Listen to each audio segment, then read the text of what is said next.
Hey, physical science students. Hey, I'd like to do a little tutorial here for you guys that involves the acceleration problem solving. And so you can see up here on the board, um, this corresponds to the acceleration problem solving practice sheet. Um, and as you can see up here on the board, I'm going to go through some of these problems. So we'll do three. And number one, if we look at number one, what we're trying to solve for is the acceleration rate. And there's different versions of the equation. So this is the main equation. Acceleration is delta V over t. Delta V means change in velocity. T is time.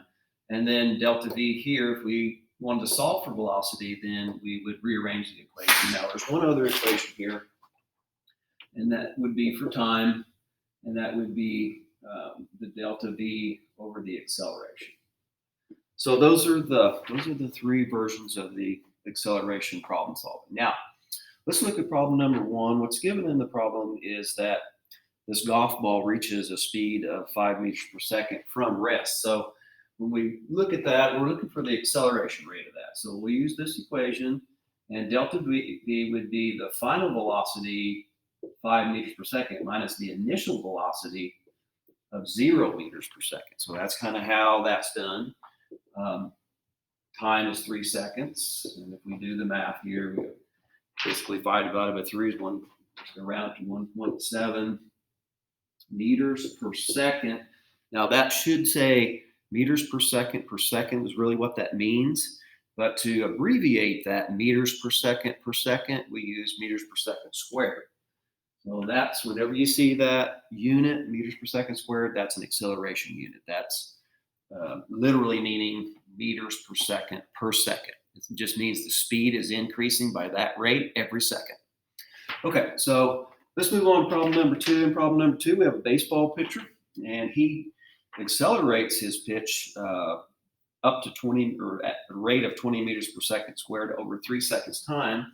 And then, so what would the velocity be? We're wanting to know at what speed would the ball be released. Now, this would be like a superhuman pitcher because I'm not sure that this really matches up for a real situation. But anyway, so the acceleration rate is 20 meters per second squared, and the time is 3 seconds. And that turns out to be 60 meters per second. Now, if I remember right, that would be a pretty fast pitch. So anyway, let's move on to number three.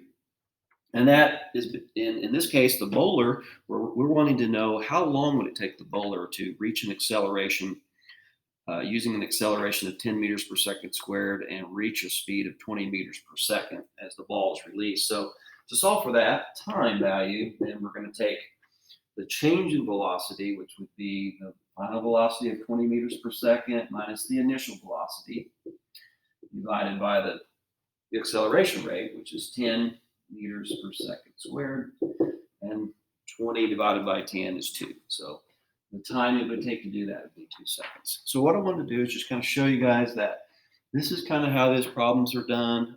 You just have to look at the equation. Sometimes you have to transpose the equation for what is given and what is being asked to be solved. So, all right, I hope that helps. And thank you for looking at this, and we'll talk to you later.